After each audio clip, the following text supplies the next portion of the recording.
देख रहे हैं निशानेबाज और मैं हूं आपके साथ रिया। सुप्रीम कोर्ट से लेकर छत्तीसगढ़ और मध्य प्रदेश हाईकोर्ट तक आज न्यायालयों ने कई बड़े फैसले पर सख्त टिप्पणियां की। बेवजह मुकदमेबाजी से लेकर सड़क हुड़दंग, मतदाता सूची और मूलभूत अधिकारों तक आज के कोर्ट रूम में हलचल तेज रही। तो चलिए शुरू करते हैं आज की बड़ी कानूनी खबरों से। सुप्रीम कोर्ट के आज के बड़े फैसले और टिप्पणी। सुप्रीम कोर्ट का पहला फैसला, बेवजह मुकदमेबाजी पर सख्त टिप्पणी, दोषी साबित होने की संभावना हो तभी करे मुकदमा। सुप्रीम कोर्ट ने एक महत्वपूर्ण टिप्पणी करते हुए कहा है कि राज्य को नागरिकों के खिलाफ आपराधिक मुकदमा तभी शुरू करना चाहिए जब दोषी साबित होने की उचित संभावना हो। कोर्ट ने एक ईर्ष्यानिंदा और धमकाने के आरोपी दो भाइयों को सभी आरोपों में बरी कर दिया, जिसमें गुप्तचरी का आरोप भी शामिल था। सुप्रीम कोर्ट ने इस फैसले पर क्या टिप्पणी दी है, चलिए वो भी देखते हैं। कोर्ट ने आगाह किया है कि बिना उचित संभावना के नागरिकों पर मुकदमा चलाना निष्पक्ष प्रक्रिया के अधिकार का उल्लंघन है। सुप्रीम कोर्ट का दूसरा फैसला, मतदाता सूची संशोधन यानी SIR पर अहम आदेश और BLO के कार्यभार पर टिप्पणी।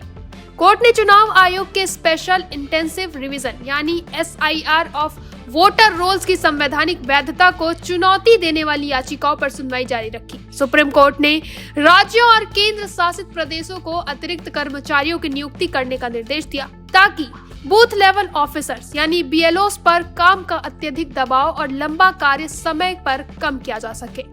सुप्रीम कोर्ट ने इस फैसले पर क्या टिप्पणी दी है, चलिए वो भी देखते हैं। कोर्ट ने BLOs पर काम के दबाव को स्वीकार किया, लेकिन साथ ही यह भी स्पष्ट किया कि मतदाता सूची का संशोधन यानी SIR चुनाव से जुड़ा एक आवश्यक काम है और सरकारी कर्मचारियों को यह करना ही होगा। चलिए अब रुक करते हैं छत्तीसगढ़ हाईकोर्ट के आज के कुछ बड़े फैसले और टिप्पणियों पर। छत्तीसगढ़ हाईकोर्ट का पहला फैसला, सड़क हुड़दंग पर सख्त टिप्पणी।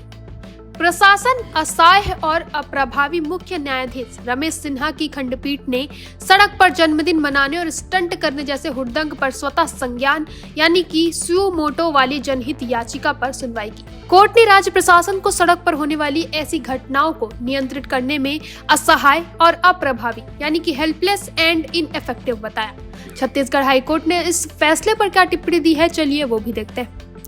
कोर्ट ने खास तौर पर टिप्पणी की है कि सड़क पर हुड़दंग और नियमों का उल्लंघन अक्सर संपन्न लोगों यानी एफ्लुएंट पीपल द्वारा किया जाता है, नियम केवल कागजों पर। कोर्ट ने यह नोट किया कि मुख्य सचिव द्वारा पूर्व में दिए गए आश्वासन और दिशा निर्देश केवल कागजों पर ही है और जमीन पर उनका क्रियान्वयन नहीं हो रहा है। छत्तीसगढ़ हाईकोर्ट का दूसरा फैसला, विशिष्ट घटनाओं पर संज्ञान।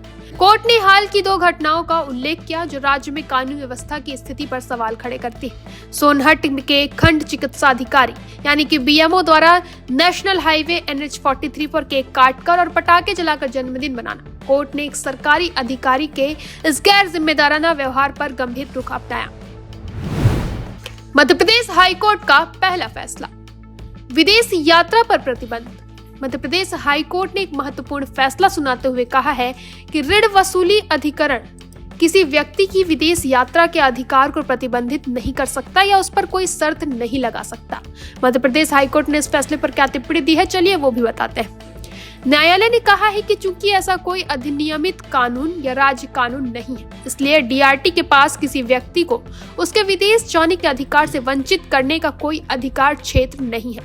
यह फैसला नागरिकों के मूलभूत अधिकारों और न्यायिक निकायों के अधिकार क्षेत्र की सीमा को स्पष्ट करता है। मध्य प्रदेश हाईकोर्ट का दूसरा फैसला, नीट PG 2025 काउंसलिंग में आरक्षण। मध्य प्रदेश हाईकोर्ट ने नीट PG 2025 की काउंसलिंग से संबंधित एक याचिका पर सरकार को नोटिस जारी कर दिया है। 2 MBBS स्नातकों को एक अधिसूचना यानी नोटिफिकेशन को चुनौती दी है जो राज्य के बाहर से MBBS करने वाले उम्मीदवारों को सरकारी मेडिकल कॉलेजों में प्रवेश के लिए पहले चरण की काउंसलिंग में भाग लेने से रोकती है। मुख्य न्यायाधीश संजीव सचदेवा और जस्टिस विनय सराफ की युगल पीठ कोर्ट ने राज्य सरकार को इस मामले में जवाब देने के लिए नोटिस जारी किया है। तो ये थे आज के सुप्रीम कोर्ट, छत्तीसगढ़ और मध्य प्रदेश हाईकोर्ट के बड़े फैसले और सख्त टिप्पणियां। न्यायिक इरादे साफ हैं, कानून के दायरे में रहकर व्यवस्था को बेहतर करना ही लक्ष्य है। ऐसी बड़ी कानूनी अपडेट्स के लिए जुड़े रहे हमारे साथ निशानेबाज पर।